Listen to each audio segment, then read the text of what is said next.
What we'll talk about today is the differences in living. So there's different ways to live, and different people choose different ways. And how we're conditioned to think, how we're conditioned to live is through planning.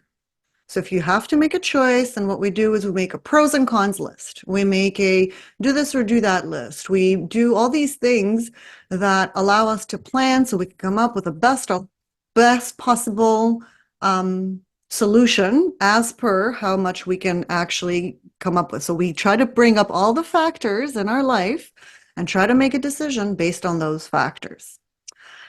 So, that's interesting, but you don't live your life from a plan. Your plan exists and can only come up based on your history. So, what are the things that you're actually mindfully aware of in the moment where you're coming up with a plan? And based on your own projections of what you can do in the future and what you can create in the future. So, it's like pulling from things that you already know, right? It's pulling from things that your intellect can already account for. So this is an interesting thing because we're taught to live like this. And from where I stand, that becomes a powerful distraction from actually being in the moment that we're in.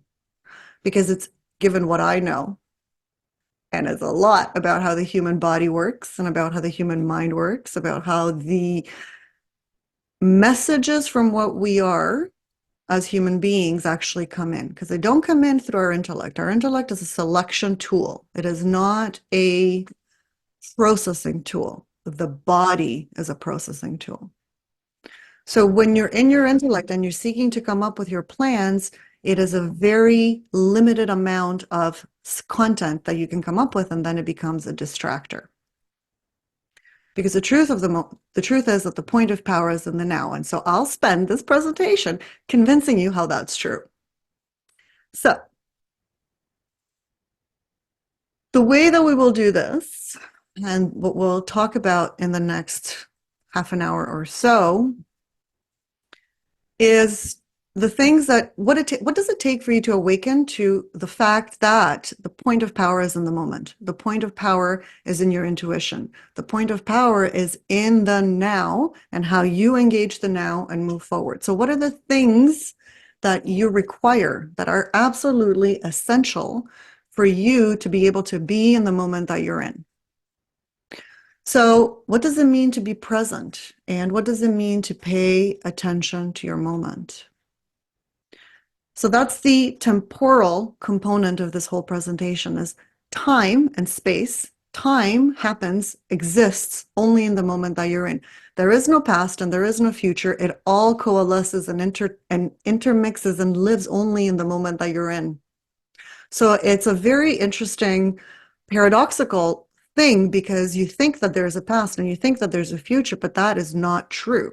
All that actually lives, and I'm happy to share some information with you about the mindfuck that this actually is, but it's like all there is the moment that you're in. So if you're present in the moment and if you're paying attention to and through your moment, what you do is you actually create space inside your body, and we'll talk about what is the body, space inside your body for movement to happen. And when movement is happening, well, flow becomes a way of life. And flow, I mean, everything's designed to be in movement. There's nothing that's fixed and stagnated. That's just part of life. It's an essential part of life.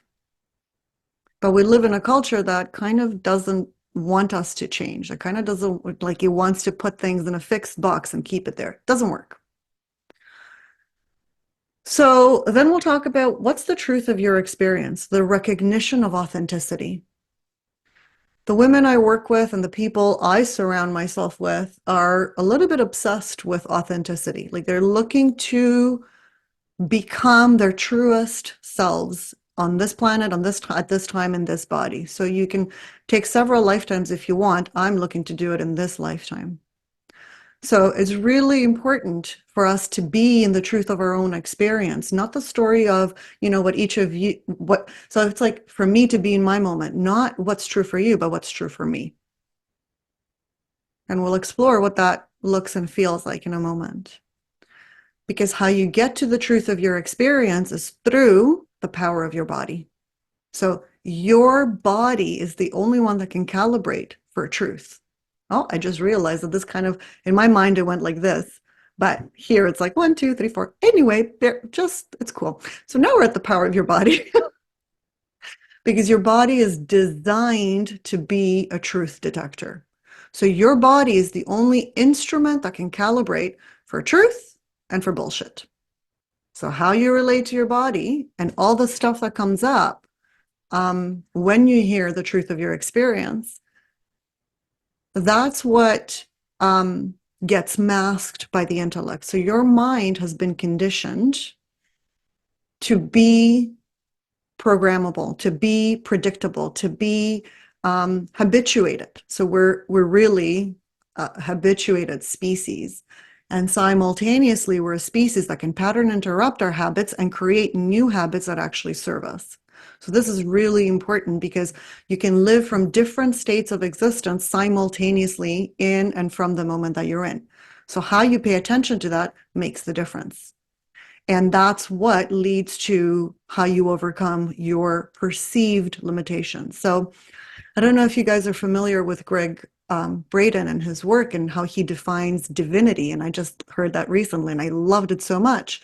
Is not some like divine etheric, like, well, it's not how he defines divinity is our capacity and ability and willingness to overcome perceived limitations. I mean, how cool is that? Right? In the moment where you overcome a perceived limitation, you know your own divinity, and it's layered and layered and layered. So it's pretty cool.